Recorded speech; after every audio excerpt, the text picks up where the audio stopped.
Olá, galerinha do meu canal. Mari pode? Pode, Mari. Lembra que eu falei pra vocês que eu ia vir aqui gravar vídeos engraçados, contando histórias, situações que eu ia passando no meio do meu dia a dia? Então, né, galera, eu também tô postando lá no TikTok, viu? Pra você que tem interesse, corre lá e dá um likezinho lá, ó, dá um joinha lá pra mim, coloca um coraçãozinho lá que eu vou ficar muito feliz. Mas então, começando, né? Eu falei pra vocês que eu ia contar um pouco da minha história, que é cômica, é engraçada hoje em dia, mas a gente passou muita cura antigamente com essas histórias, gente. É o seguinte, pessoal, eu quero contar que eu sou da Baixada Santista, né? Eu nasci em Cubatão, vivi 12 anos lá, e quando tinha 12 anos, eu tinha 12 anos, minhas irmãs mais velhas tinham mais, as mais novas menos, né? Lógico. Então, gente, nós fomos embora pro Paraná, entendeu? A gente foi embora pro Paraná, meu pai achava que era melhor, né? Nessa época a minha mãe estava começando, coitada, com uma situação de alcoolismo e ela não percebia, né? Infelizmente. E a gente se mudando pro Paraná só piorou, gente, só piorou. Meu pai não conseguiu emprego lá, né? Teve que voltar a ser caminhoneiro na Baixada Santista, porque lá tem várias empresas, né, de caminhão. E nós ficamos morando lá, imagina minha mãe, coitada. Minha mãe sozinha com 7 filhos, 5 mulheres e 2 meninos, né? E nessa época, gente, coitada da minha mãe, ela já tava no alcoolismo, então foi tipo uma válvula de escape para ela, na verdade, né? Ela acabou se envolvendo mais ainda no álcool, encontrou umas amigas lá que bebiam, meu pai não ficava em casa, vinha em casa só uma vez por mês, ficava 2, 3 dias, né? E voltava embora, e assim, galera, só foi piorando. A gente estudava, minha mãe começou no alcoolismo, começou a dar trabalho, sabe? Começou a dar trabalho mesmo. Ela começou a fazer umas coisas que só quem bebe faz, né?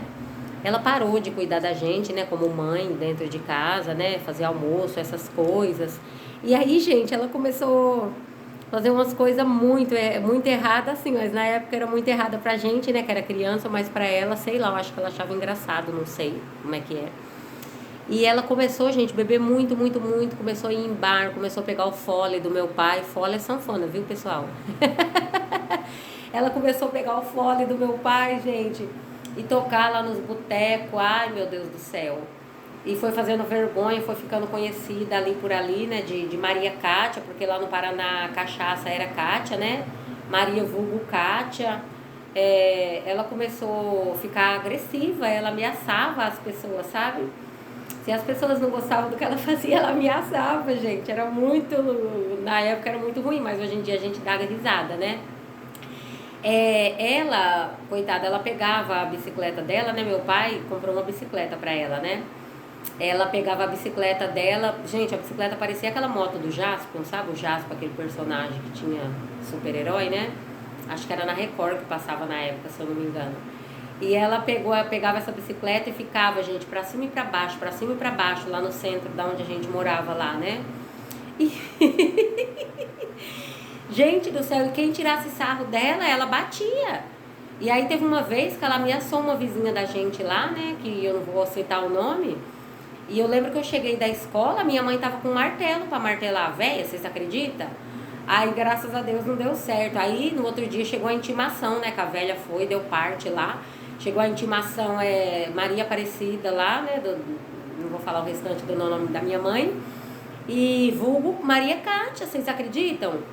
E aí, gente, ela tipo assim, ela rasgava a intimação, né, do oficial de justiça ali na cara dele, falava, não vou comparecer não, e rasgava, né, e por isso mesmo ficava. E ela foi pegando fama, ela foi ficando famosa, com fama de agressiva, com fama de que batia em todo mundo, Maria Cátia era um terror, né, e aí todo mundo tinha medo, gente, todo mundo tinha medo. E aí, numa certa vez, eu comecei a ficar adolescente, comecei a andar com um pessoalzinho mais bacana, né, um pessoalzinho que tinha um pouco mais de dinheiro do que eu, ali na cidade tinha fama boa. Eu comecei a andar com esse pessoal, gente. Vocês acreditam que um dia eu tava vindo numa casa de pesca lá, né, em cima da caminhonete, tudo lá no Paraná podia andar, né, em cima de caminhonete, essas coisas, era chique na época. E quando a gente avista lá em cima, gente, num boteco, minha mãe, Além de estar dançando forró, tava pegando um velho no colo, gente. Chamava Zé da Viola. Imagina, Zé da Viola com a minha mãe do Fole, Maria do Fole, né? Maria Cátia do Fole. Dava uma dupla perfeita. Gente, todo mundo começou a dar risada e minhas pernas começou a bambear. Ficar numa tremedeira, gente do céu, que vergonha que foi aquilo. Uns sabiam que era minha mãe, outros não sabiam. Os que sabiam ficaram meio quietos, meio com vergonha ali, né?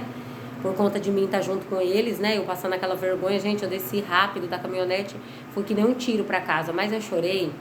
Então, assim, eu tô contando essas situações pra vocês que são um pouco engraçadas, mas, por quê? Porque eu falo assim, eu já passei muito perrengue, meus irmãos também, minha mãe também, porque pra ela também ela era ruim esse alcoolismo que ela tinha, né?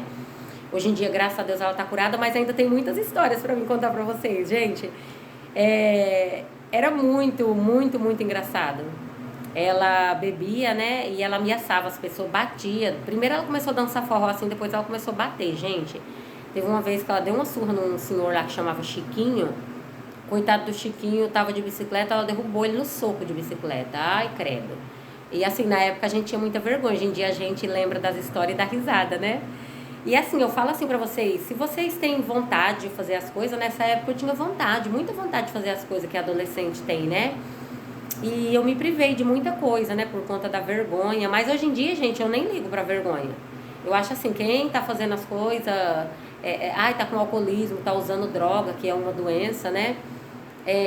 A gente não deve ter vergonha, a gente tem que oferecer ajuda, ajudar, né? Então eu falo pra vocês, aí dá uma força se você tem um pai que é alcoólatra, uma mãe, é mais difícil, né? As mães ser alcoólatra, é mais fácil os pais, né? Mais homens. Se você tem um problema de alcoolismo aí na sua casa, não desiste da pessoa não, viu? Você seja compreensiva e tenta entender e tenta ajudar essa pessoa, tenta buscar ajuda. Porque na época eu tinha vergonha, mas eu tinha minhas irmãs que tentavam buscar ajuda. Então é isso, galerinha. Por hoje é só. Vou jogar lá no TikTok também. Se vocês quiserem me ver lá, vão lá, curtam, compartilhem esse vídeo aí, viu? Dê o seu like, se inscreve quem não se inscreveu, deixa aquele joinha. E vamos lá, minha gente. Mari, pode passar vergonha quando a gente era adolescente e agora a gente tá top? Claro que pode, gente. E é isso aí, galerinha. Um beijo no coração de vocês, meus seguidores amados. Amo vocês, viu? Tchau, tchau.